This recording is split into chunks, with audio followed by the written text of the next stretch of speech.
আপনারা জানেন যে পশ্চিমবঙ্গের পুলিশের দক্ষতা একটা সময় অনেক ভালো জায়গায় ছিল, উচ্চতায় ছিল।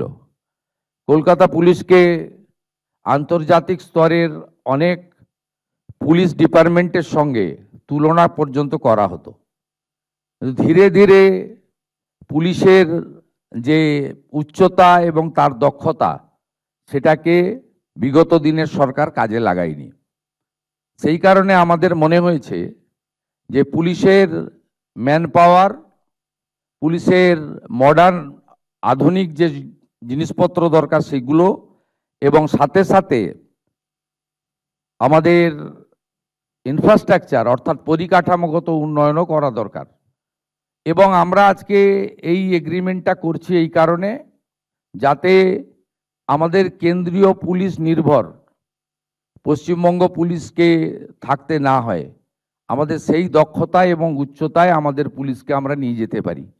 আমরা দেখেছি আর্মিতে, সেন্ট্রাল প্যারামিলিটারি ফোর্সেস বিভিন্ন ইউনিটে পশ্চিমবঙ্গের হাজার হাজার যুবক যুবতী তারা যেভাবে সার্ভিস দেয়, ইলেকশনের সময় অন্য সময় তারা পশ্চিমবঙ্গে আসে, তারা আমাদের বাংলা ভাষায় কথাবার্তা বলেন, এবং আমরাও আমাদের বিভিন্ন এলাকায় যখন মানুষের কাছে মিশি, অনেক এক্স সার্ভিসম্যানদের সঙ্গে আমাদের দেখা হয়।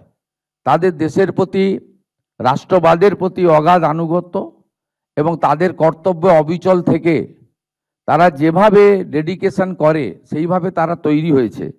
আমাদের এই রাজ্যের পুলিশ ডিপার্টমেন্টেও যারা কর্মরত তাদেরকেও যদি আমরা দক্ষতার সঙ্গে উপযুক্তভাবে তৈরি করতে পারি, তারাও এই ধরনের সার্ভিস আমাদের দিতে পারে।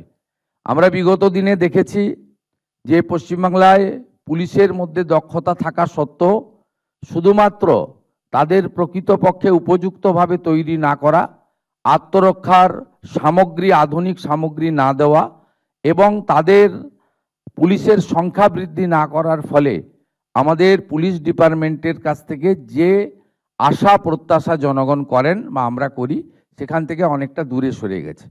আমাদের অনেকগুলো উদ্যোগের মধ্যে একটি উদ্যোগ আজকে আমরা চুক্তি করলাম, এবং আরও আগামী দিনে বেশ কিছু উদ্যোগ পুলিশকে কেন্দ্র করে আমরা নিচ্ছি। আমরা পুলিশের ম্যান পাওয়ার রিক্রুটমেন্ট বাড়ানোর জন্য ব্যবস্থা নিচ্ছি।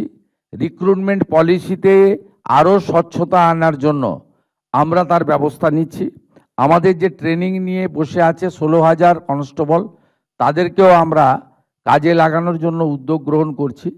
আধুনিক জিনিসপত্র দেওয়ার ক্ষেত্রে আমাদের সরকার পুলিশকে সম্পূর্ণ মদত দেওয়ার ব্যবস্থা করছে, এবং সাথে সাথে আমরা অন্য রাজ্যগুলিতে যে 112 সিস্টেম চালু রয়েছে, সেই 112 সিস্টেমও আমরা পুলিশের প্রত্যেকটা থানাতে গাড়ি দেওয়া, সাথে সাথে কিউআরটি যেমন হয় ইলেকশনের সময় কুইক রেসপন্স টিমের মতো, সেগুলো বানানোর আমরা দেওয়ার চেষ্টা করছি।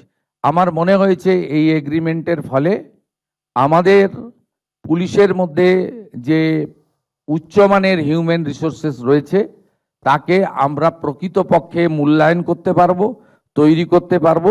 আগামী দিনে রাজ্যের আইন শৃঙ্খলা রক্ষার ক্ষেত্রে, নারী নিরাপত্তার ক্ষেত্রে, আমাদের বাংলাদেশ সন্নিহিত সীমান্ত সুরক্ষার ক্ষেত্রে এবং ভারতীয় ন্যায় সংহিতার অন্তর্গত জাস্টিস দেওয়ানোর ক্ষেত্রে বা অভিযুক্তদের বিরুদ্ধে পানিশমেন্ট দেওয়ার ক্ষেত্রে আমাদের বাহিনী অত্যন্ত উচ্চতার সঙ্গে তৈরি হয়ে উপযুক্ত সার্ভিস দিতে পারবে।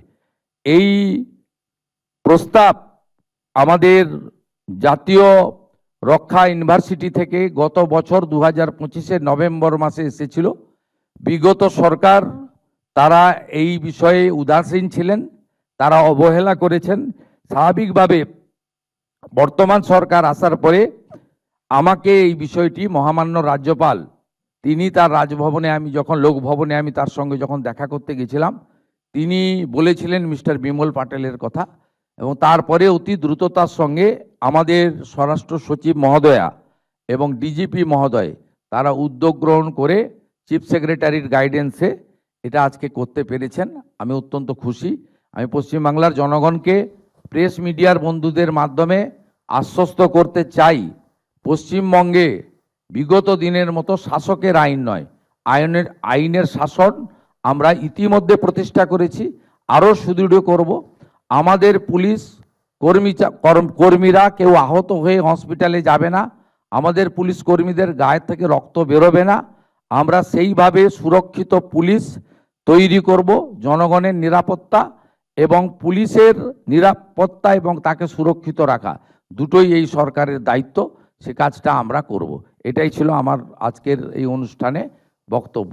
আমি সকলকে ধন্যবাদ জানিয়ে আমি মাননীয় স্বরাষ্ট্র সচিবকে এই কর্মসূচির সমাপ্তি ঘোষণা করার জন্য অনুরোধ করছি।